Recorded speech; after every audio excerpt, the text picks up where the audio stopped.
Sir मैं आपसे question पूछना चाहती हूँ, आपके कपड़े बहुत स्टाइलिश होते हैं, आपका डिजाइनर कौन है?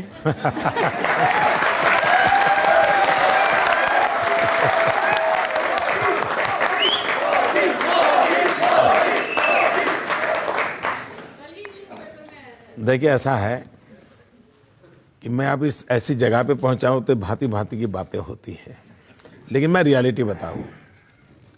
मैं बहुत छोटी आयु में घर छोड़ दिया, तो एक छोटे से झोले में ही मेरा सामान रहता था।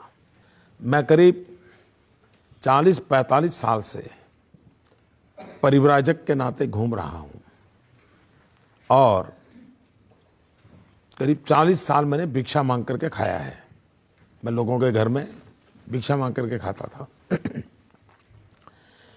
अब मेरा सामान कम रहे और कपड़े खुद धोता था, तो कपड़े धोने में ज़्यादा तकलीफ नहीं हो, तो मैंने क्या किया, मेरा एक कुर्ता था लंबी स्लीव वाला, तो मुझे लगा कि ये जगह ज़्यादा लेता है, धोने में मेरा टाइम जाता है और बैग में, तो मैंने खुद ने काट दिया और उसमें से मेरा हाफ स्लीव बन गया। और ये कई 25-30 साल से मैं ऐसे ही कपड़े पहनता हूँ।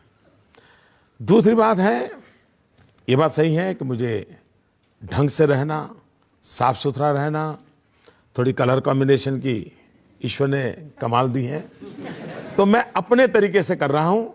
लेकिन चूंकि परमात्मा ने मुझे कुछ दिया है, हर चीज में मैं ठीक फिट बैठ जाता हूँ।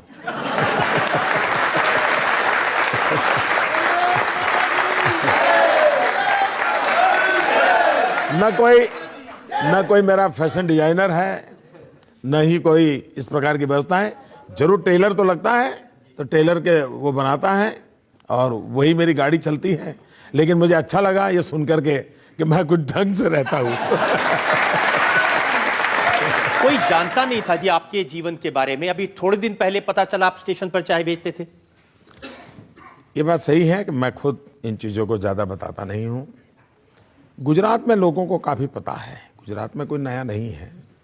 लेकिन अब जरा गुजरात के बाहर मेरी बातें बहुत हो रही, तो फिर अपने आप, और आजकल तो मीडिया इतना वाइब्रेंट है कि हमारे जेब से अगर कोई चीज़ गिर भी जाए तो अखबार में तस्वीर आ जाती है। तो पता चला फिर क्या हुआ कि एक दिन मैं यहाँ दिल्ली में आया था, शायद अक्टूबर महीने में यहाँ की रैली थी। उसी दिन कांग्रेस के लोगों ने बड़ी अनाप शनाप गालियाँ भी दी थी। मोदी तो अमेरिका का एजेंट है, टिकना है अमीरों के वगैरह वगैरह। मुझे बड़ी पीड़ा हो रही थी, मुझे लगा ये इस प्रकार की भाषा तो एक बार मुझे कहना पड़ेगा। मैं जीवन में पहली बार यहाँ दिल्ली में ही, वहाँ रोहिणी में जब मेरा एक रैली हुई थी, मैंने कहा मुझे क्या ये बोल रहे हो लोग, इन्हें पता है हम कौन है? मैंने कहा मैं बचपन में रेल के डिब्बे में चाय बेच करके बड़ा हुआ हूँ और आप मुझ पर ऐसे इल्जाम लगाते हो। उसमें से एक बात निकल पड़ी। बाकी तो अब बहुत सी बातें होती है, हर चीजें कहाँ बताने जाएंगे। अब जैसे मैं बता देता हूँ, बचपन में आप इतने शरारती थे कि तालाब में से मगरमच्छ का बच्चा उठा के घर ले आए। मैं शरारती कम, साहसिक ज्यादा था।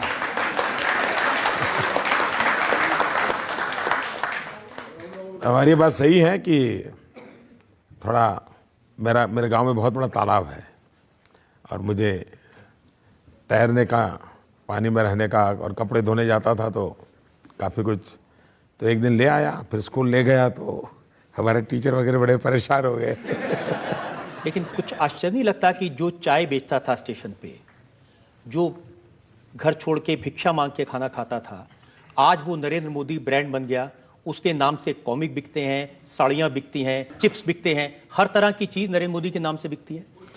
आश्चर्य तो है, मुझे जरूर आश्चर्य है। आपकी बात से मैं सहमत हूँ, क्योंकि मेरा जो बैकग्राउंड है आज भी मेरा आप जब आश्चर्य होगा, मैं एक देश के समृद्ध राज्य का मुख्यमंत्री हूँ, लेकिन मेरी माँ आज भी 8 बाय 8 के कमरे में रहती है। इसलिए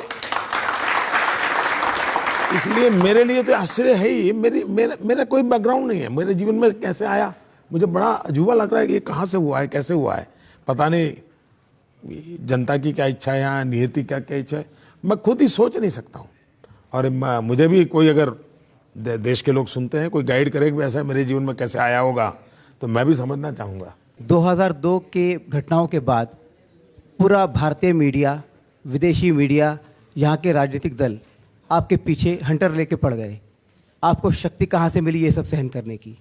बहुत कठिन था ये दौर, शक्ति आपने कहाँ से? अगर आप सत्य के सहारे जीते हैं तो फिर जुल्म सहने की बहुत बड़ी ताकत मिल जाती है। और मैं सत्य के सहारे जिया हूँ। जुल्म आज भी चल रहे हैं और शायद वो कठोर तपस्या थी, उसमें से मैं तप करके निकला हूँ। इसी के कारण शायद 125 करोड़ देशवासी मुझे इतना प्यार कर रहे हैं। अगर मैं तपाया न होता, कठोर अग्नि परीक्षा से न निकला होता, तो शायद देश इतना प्यार मुझे नहीं करता। आप कह रहे हैं कि आपने सत्य के साथ रहे, शक्ति भी आप में थी, तो फिर आज आपकी अदालत में आपने इन घटनाओं पर बात की है, इसके पहले आपने बात क्यों नहीं की?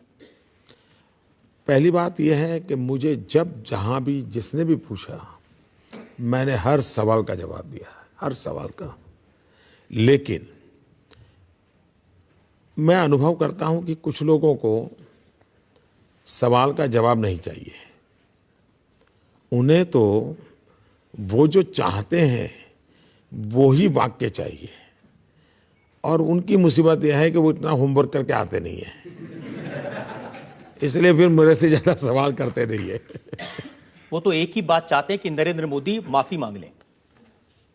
मैं तो दिन रात, हर पल, हर कदम, मैं सुबह उठता हूं तो भी पृथ्वी माता की माफी मांग करके पैर रखता हूं जी। मैं कौन होता हूं? मैं तो एक बालक हूं जी, ये दिव्य सृष्टि का। मोदी जी, आज हमने आपसे हर तरह के सवाल